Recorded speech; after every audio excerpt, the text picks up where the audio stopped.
I guess the cliché opening would be to tell you that I thought I had a good marriage and was blindsided by my wife's infidelity. The truth is that our marriage had been going downhill for some time. The shock was that my loving wife believed that I would be submissive to her demands and would allow her to humiliate me. For me, it comes down to people mistaking kindness and for weakness. Let me introduce myself and my wife and explain. My name is Kevin Stoffman, I'm 42 and married to Tammy. Tammy just turned 40. We've been married for 20 years with a 19-year-old daughter who is in her first year of college. Our marriage had been going stale for several years. Tammy had become distant and uninterested in our relationship. We still had intimacy, but it was diminishing. I believe that it was turning 40 and becoming an empty nester that sent my wife off the deep end. Unfortunately, it was our daughter Robin who found the first evidence of my wife's insanity. She was home over Christmas break, and on her last day before heading back to college, she needed to use a computer. I was using mine, so I told her to grab the spare one in our closet. I didn't think it had been used since my wife got a new computer for her birthday some months ago. 30 minutes after I gave the computer to Robin, she came storming into my office. "Dad, what kind of kinky stuff are you into?" I looked at her puzzled.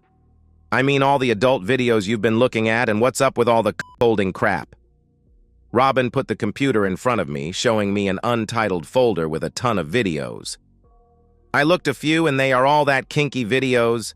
I can't believe you are into that stuff." "How do you know about that? You're only 19, I asked. "Come on, Dad, I'm not a baby. When did you get into this stuff?" Shocked, I looked at the folder.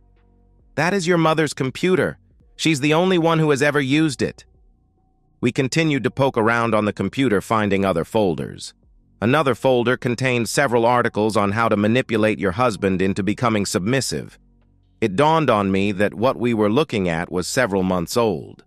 We still had about an hour before Tammy would be home, so I had an idea to look at Tammy's new computer. Robin retrieved it while I powered down the old one. "This isn't going to work. She has her new one password protected." I grabbed her hand, walking her into the bedroom that was Tammy's office. Hidden underneath the desk drawer was a sheet of paper. "Your mother is not good at remembering her passwords. When she got the old computer, I suggested that she write down all her passwords and keep them in one place." I opened a drawer, pulling out a paper that had the passwords for our household sites. Robin looked at, "This doesn't have the password for her new computer." "I know," I said, reaching under the desk and pulling out another piece of paper. "This is her secret sheet. Like most things, she thinks she is clever in hiding this sheet. I saw her putting it here but never needed to look at it till now." I took a picture of the paper before putting it back in its hiding place. In seconds, her new computer was open with us searching for it. We found more submissive videos and articles on holding. Our search was cut short when we heard the garage door opening. We quickly powered down the computer, putting it back in the spot we found it. The items we found were kinky but didn't tell us if she was doing anything other than watching adult videos. Robin agreed not to say anything on the condition that I keep her updated on my investigation. My investigation was only beginning as Robin went back to school. Robin was convinced that her mother was up to something other than just watching adult videos. She had noticed the same changes in my wife's attitude toward me that I had observed. Tammy's attitude toward Robin was different too, but in a different way. I was hoping that Tammy had just an interest in adult videos, but deep inside I knew it was more. With work and other activities, it was nearly a week before I had enough alone time to search Tammy's computers. It was searching her browser history that I stumbled on her secret email account. Her secret sheet of passwords was not completely obvious as to what the passwords went to, but there were enough clues to quickly access her email account. Lucky for me, Tammy kept most of her emails. Most of the emails were with Mistress B. Mistress B was her self-titled submissive advisor. There was a long string of conversations with Mistress B encouraging Tammy to turn me into a submissive husband. Tammy had explained to Mistress B that I would agree to do most of what Tammy asked, and never argued with her. In most cases, she said I would give in rather than argue. Mistress B had the opinion that I must be a wimp and would easily be a willing, submissive husband. At one point, Tammy questioned her on what to do if I resisted. Mistress B told her to threaten me with divorce. She said that I would lose everything in a divorce and be living in a shoebox paying Tammy to be with her lovers. I had to admit I was uneducated about divorce law. Certainly I was aware that most men got screwed in a divorce even when they had done nothing wrong. Immediately, I made an appointment with one of the best divorce lawyers in the city. I sat down with Jackie Stone telling her my situation. Her assistant gave me a form to fill out with our employment and assets. She would look it over and have some answers for me in a couple of days. The big smile on Mrs. Stone's face when I walked into her office told me a lot. Don't worry, Kevin. If you do have to live in a shoebox, it will be a really nice one. People should not listen to non-lawyers who don't have all the facts. Your wife is going to have a huge problem if she divorces you. I'm betting her so-called expert didn't even ask what you two did for a living. Your wife's business is valued at close to $1 million, but the liquid assets are not even half that. We will make an immediate demand for half the value of the company. She will have to find a way to pay you $500,000 or sell it. Her income will be calculated at the time we file, which will be equal to yours, so she will not get any maintenance. I can't advise you to do this, but your house is almost paid for. A large home equity loan put in a trust for Robin's college expenses would shelter that money away from your wife. You both have essentially the same amounts in your retirement funds, so that will be a push. If you decide divorce is the option, we can do this. Is there any advantage to filing on the grounds of adultery? I asked. Not in the division of assets, but we might be able to use the evidence you are collecting to force her into a favorable settlement. I think it would hurt her business if her activities went public.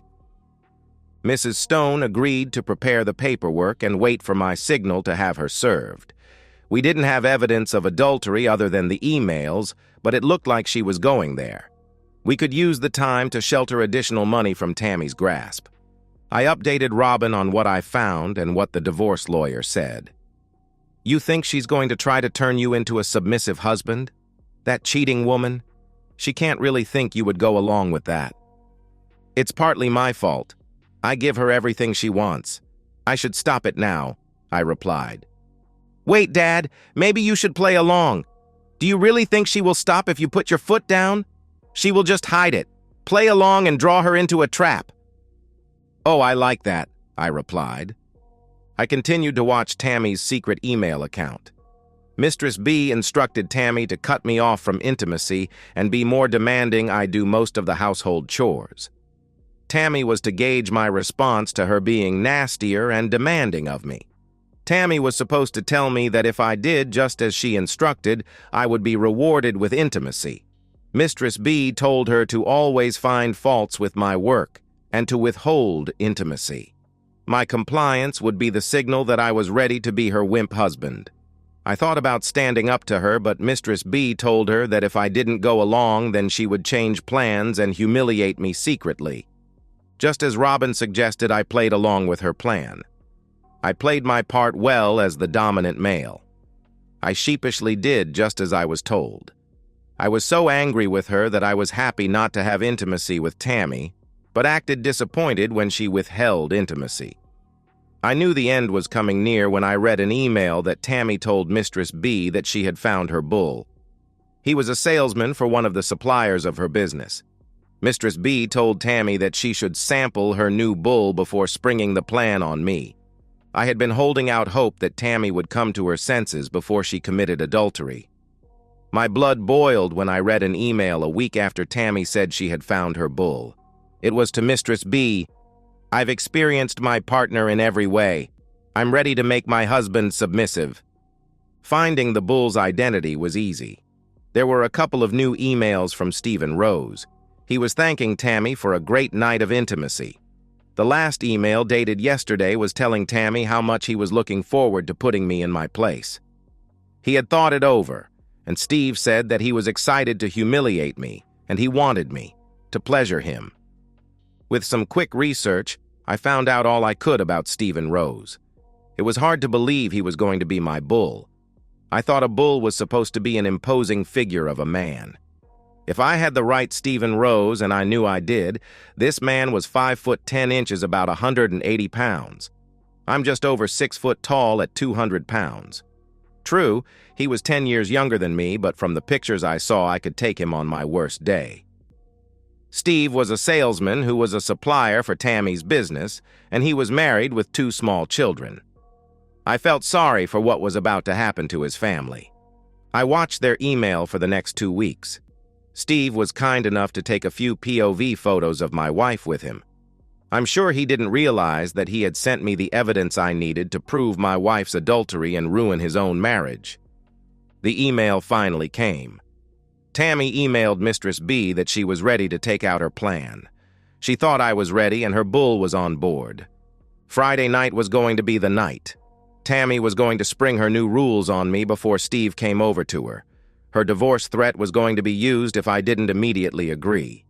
Tammy even told Mistress B that she had a special gift for me to put me in my place. Mistress B, based on my compliance with all her previous demeaning acts, assured Tammy that I would comply. I had 3 days to prepare when I learned of the plan. My lawyer had the final draft of the divorce papers ready and gave me a copy. I had already obtained an email address and phone number for Steve's wife. Robin was shocked when I told her the details of her mother's plan, but she loved how I was going to respond. Robin would be on standby to do her part in my plan. Tammy was seated at the kitchen table when I walked in. She was looking a little nervous. I switched on the digital recorder I had in my pocket when she spoke up. "Kevin, sit down. I need to talk to you about something." I tried not to smirk. "Can I change first?" She got in her authoritative voice. "No, you're going to sit down and listen. You are not going to interrupt." I sat in the chair, putting my briefcase next to me before nodding to her. "We are going to have some changes here, and you will have to accept them. First thing, I'm going to be taking on a lover. He is coming over tonight to have intimacy with me. Your participation will be limited to cleaning me up and getting him ready to go again after he has had intimacy with me. You will continue to do the chores around the house and do whatever I tell you to do." Tammy paused, so I jumped in. "Is that it?" I asked. "No. I have a little present that you will start wearing. You will wear it all the time, and I will have the only key. Go ahead and open it." She shoved the wrapped box over to me. Inside the box was a chastity cage. I had seen a few of them in the videos that Tammy had on her computer. I held up the cage. "Are you finished?" "Yes. I know this will be a big change, but you will adjust and do as you're told." Tammy was looking nervous now. I think she expected a different reaction from me. "I do want to warn that if you don't agree, there will be consequences." I could help it, but I let out a little chuckle. "Now are you done?" Tammy nodded. "Aren't you supposed to tell me that if I don't comply, you will divorce me and I'm going to live in a shoebox?" "Well, yes, those are some of the consequences, so you better just go along." Her voice was shaking a little and a little less authoritative. I pulled out my cell phone, sending the pre-planned email to Steve's wife, then hitting Robin's number. "Yeah, honey. She laid the law down to me. You won't believe it, but she just gave me a chastity cage to wear." Tammy tried to regain control. "Put the phone down. Who the hell were you talking to?" I looked at her with a snarl. "I better let you go, honey. I have to take care of this." Putting the phone down on the table, I looked up at my wife before slamming my hand down with a loud thud. "Never interrupt me when I'm talking to my daughter," I said in a calm but firm voice. Tammy stood there speechless. "Good. I have your attention. Let's recap what you have just said to me. If I have this straight, your plan is to have some guy come to our house tonight to be intimate with you. I'm supposed to watch you. I assume that this will continue with me being your faithful c***old. Oh yes, I'm supposed to wear this cage that only you have the key. The final kicker. If I don't go along, you will divorce me, taking me for everything I've worked for and have me live in a shoebox. Is that about right?" Tammy got a little of her confidence back, thinking things were still going her way. "Yes, that is exactly how it is going to be." I picked up my briefcase, sitting it on the table before opening it. "Tammy, pull out your phone and call Steve." Her confidence was eroding quickly. "What? Who is Steve?" I grabbed the phone from her hand, punching her code to open it. Just as quickly, I hit Steve's number from her contacts, putting him on speaker. "You know Steve? Your bull." Steve answered on the first ring. "Hey, baby. How did the wimp take it? Is he ready?" "Sorry, Steve, but this isn't baby. This is the wimp. I need to ask you a few questions, Steve. When you started with my wife, did you tell her you were married with 2 small kids? From my wife's reaction, I guess you didn't. More importantly, did you tell your wife that you were going to spend the evening with my wife? By your silence, I guess not. Don't worry, I took care of that for you. I'm sure she will take it very well, and I really appreciate the pictures of you and my wife. I'm sure your wife will be able to use them in her divorce. I know I will use them in mine." "You son of a blip, I'll kill you," Steve answered angrily. "Oh my, that sounds like a threat to do serious physical injury to me." I reached into my briefcase, pulling out my handgun. Tammy shrieked when she saw it. "Tammy, be quiet now. I'm talking to your bull. Steve, are you familiar with guns?" I pulled the slide back on my gun. "If you are not familiar, that was the sound of a .45 caliber handgun having a round chambered. I've recently wondered what a .45 caliber bullet would do to a man. If you show up at my door, we will both find out." After a few moments of silence, I looked at Tammy, who was starting to panic. "Damn, I think he hung up. I didn't even get to tell him that I also sent some of his emails to his employer. Did you know that they have a strict rule against having intimacy with their clients? Sit down, Tammy, you were right earlier. We have some things to talk about." Picking up the cage, I looked at it closely. It was a small. I tossed it to her. "Really a small? A goddamn small? There is no way I would fit in here, you know that. That is just one of the many miscalculations you've made, my dear wife. Did you really think I was going to accept all this stuff?" Tammy started to stammer. Pulling out a folder from my briefcase, I slid it across the table.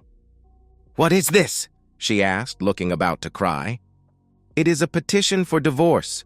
My lawyer, a woman who actually went to law school, wanted me to tell you that you should never take legal advice from an internet woman.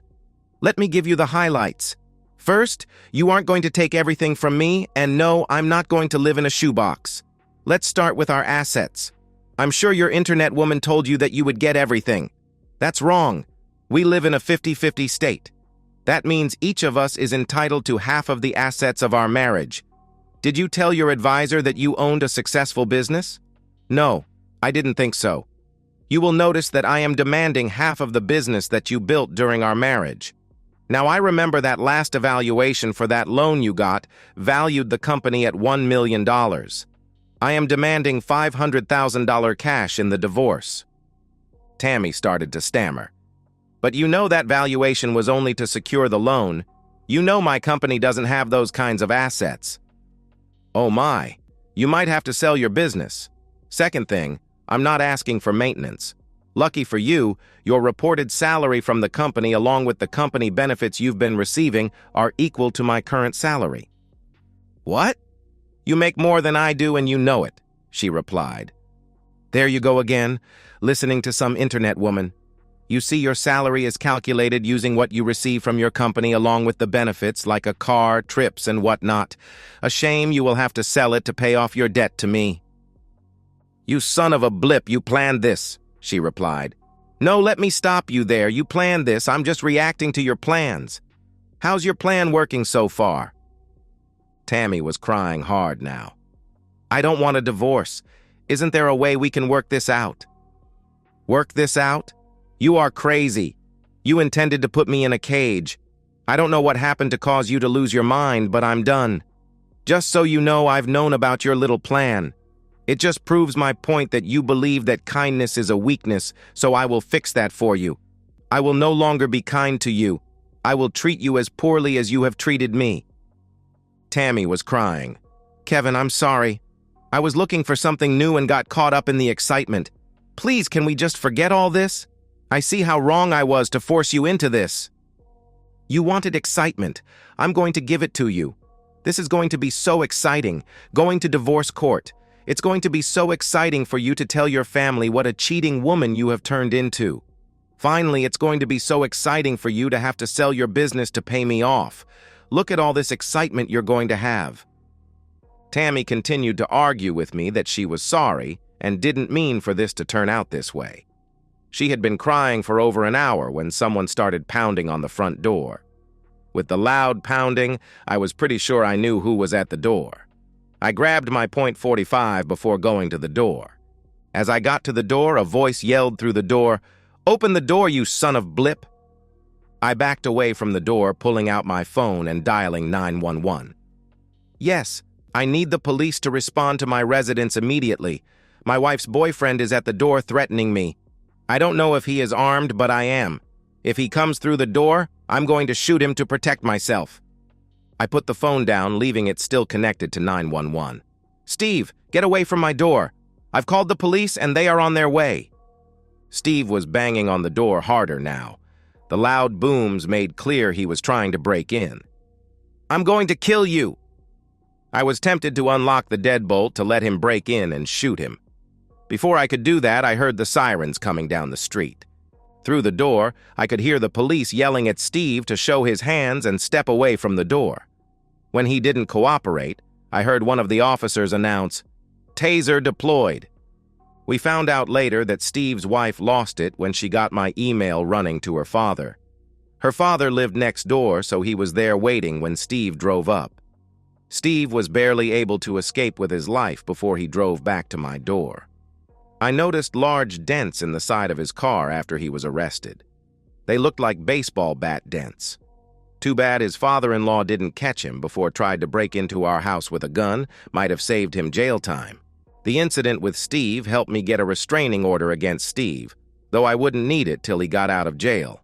I threatened Tammy with a restraining order if she didn't move out. I knew that no judge would grant it, but she didn't. Tammy moved in with her parents kicking and screaming the whole time. She kept wanting to talk, saying that she didn't want a divorce. Tammy got a lawyer who insisted on a face-to-face meeting to work out the details of the divorce. Mrs. Stone told me to be ready for her to attack everything in the divorce petition, as the lawyer she hired was, in Mrs. Stone's words, a real scumbag. While he would talk loudly, she said he wasn't very bright. I was not to let him intimidate me. As expected, Tammy and her lawyer tried to talk me out of the divorce. She tried acting all sweet and innocent. "Honey, this was all a big mistake. I thought this would enhance our marriage. You have to believe me that Steve and I never had intimacy. I didn't cheat on you." I just stared back at her, not saying a word. Her sleazy lawyer spoke up. "Mr. Stoffman, we are willing to forget all this nonsense and forgive you for making baseless allegations of infidelity against Mrs. Stoffman. But if you insist on proceeding, we will be countersuing for slandering Mrs. Stoffman's good name." I laughed, looking at my lawyer. "You said they would try this?" Mrs. Stone opened one of the folders and slid several pictures to Tammy and her lawyer. "I think these will prove differently. This shows you pleasuring him. I guess that isn't cheating. This one shows him with you from behind. I guess you could say that isn't you, but I'd know that back anywhere, including that little mole on your butt cheek. Oh, here's one of you riding. Steve takes nice photos, doesn't he? Did my future ex-wife forget to tell you I have these pictures thanks to her would-be bull?" I paused, then looked right at Tammy. "I'm not stopping the divorce. You can fight all you want, but I'm done with you." I pushed another photo to her lawyer. "Here's a picture of the cage she wanted to put. No, I will not forget or forgive." Tammy and her lawyer started whispering. It was apparent that Tammy had not told him that Steve had taken pictures of them. Things were getting heated, but all I could make out was Tammy telling him, "He said he had pictures, but I didn't believe him. I had my eyes closed. I wasn't watching him while he was with me." Mrs. Stone suggested we take a break for the lawyers to confer with their clients. Mrs. Stone and I laughed as we left the room. When we returned, Tammy had a different look on her face. The sweet and innocent look was gone. Her lawyer stated, We are going to demand counseling. Mrs. Stone had told me to expect that. I told her I could sit through how many sessions they could throw at me. In the event, we can't convince you to end this after counseling. We need to talk about the division of assets. Your plan for splitting assets is completely unacceptable. Tammy's lawyer pulled out the folder containing our property division. Your demand for $500,000 for Mrs. Stoffman's company is absurd. We need to have an independent evaluation of the business before any numbers are discussed. You know, my company is worth maybe half that, Tammy said, looking at me. My lawyer looked over to me with a grin. She opened a folder, pushing a stapled stack to Tammy. Mrs. Stoffman, I think you will recognize this document as a loan application for your business. If you will look at the last page, you will find your signature and a paragraph that you were signing under penalty of perjury. You mailed this to the bank after it was notarized. You verified that the worth of your business was just over $1 million. Based upon this application that you signed, the bank gave you a loan. If you are now saying that the value of your company that you put on this application was not true, that is very troubling. Not only would you be admitting to perjury, but because you used the postal service, you have committed mail fraud. I know your attorney does not specialize in criminal law, but I'm sure he knows that the feds take mail fraud very seriously. Well, Tammy, maybe it is you who will be in a cage, I said, laughing. Tammy went pale, turning to her attorney. They argued for a few moments when her attorney announced the meeting was over. A week later, I was shocked to find Tammy standing on my doorstep. Tammy looked rough. Her hair was a mess, and her eyes looked like she hadn't slept in days. Please, Kevin, we need to talk. I opened the door for her. Didn't we do that the night you planned on making me a wimp husband? I led her to the kitchen table. It all went down. What do you want to talk about, Tammy? I can't do this, Kevin. I was wrong and stupid. I'm losing everything, including my mind. Robin won't talk to me. Every time I call her, she says I'm a cheating woman and hangs up. I'm going to lose my business and you're trying to put me in jail. My parents are angry at me. I heard my dad telling Mom that I was a cheating woman and wanted me out of the house. Steve's wife came by my parents' house telling my mom she was going to kick my back. Sounds to me like you are getting just what you deserved. Isn't it exciting? I asked. Tears were streaming down her face. You really wouldn't put me in jail, would you? It's not me who will put you in jail. Like all things, your actions will put you there. Wasn't it you who was going to put me in a cage? Seems like the key is in the other hand now. I can't understand how you ever thought I would accept that. I'm sorry. I got caught up in the excitement of what I was seeing online. That woman told me you would enjoy it.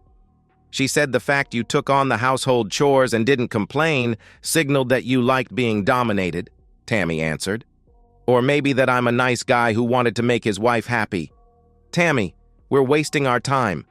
I'm not backing down. I would hate for you to take my compliance as a sign that I wanted to be a wimp. I suggest that you drop the demand that we have counseling and you find a buyer for your business.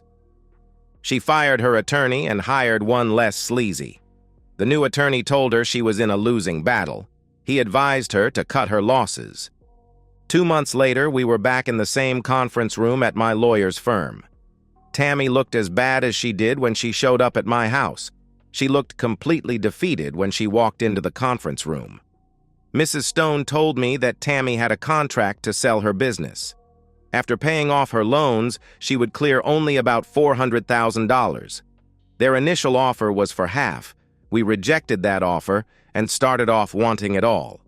The meeting was to finalize the financial details of the divorce. Tammy's lawyer cleared his throat, pushing a folder to my lawyer. My client agrees to your latest settlement offer. Mr. Stoffman will have sole title to the marital house. Each party will retain their respective retirement accounts. The bank accounts were split 50-50 and will stay that way. The final item is Mrs. Stoffman's business. There is a contract on the business for $400,000. Once Mrs. Stoffman receives the funds, Mr. Stoffman will receive a check for $320,000. I'm assuming that we don't need to put Mr. Stoffman's agreement not to bring up the unpleasantries of that loan paperwork in the settlement agreement. Mrs. Stone stood up. No, I don't think you want that in writing anywhere. All we need to do now is file the signed divorce papers with this settlement. I think we are done here." I felt a little sorry for Tammy as the tears were running down her face. She looked up at me. "Can we have just a few minutes to talk?" I looked at Mrs. Stone, giving her a little wave that I would agree to talking. The other walked out of the room, leaving us alone. "I'm so sorry, Kevin. I know that I have no chance of winning back your trust, but can you please help me with Robin? Our daughter won't have a civil conversation with me and won't agree to meet with me. When we do talk, she calls me horrible names." "What did you expect? Did you think she would support you putting me in a cage and taking on other men to have intimacy with? There is nothing I can do to change her mind. You will have to work this out yourself." Tammy put her head down, shuffling out of the conference room. I so wanted to ask her how she was handling all the excitement she brought on herself, but that would be piling on. I had done enough. And so, we've reached the end of today's story. Was it what you expected, or did it take a twist you didn't see coming? I'm curious to hear your thoughts. Share them in the comments below, and let's get a conversation going. If this story kept you hooked, make sure to hit that like button. And if you're new here or just haven't subscribed yet, now's the perfect time to join our community. I bring you fresh, captivating stories every day, so click that subscribe button and turn on notifications so you never miss out. Thanks for watching, and I'll see you in the next one.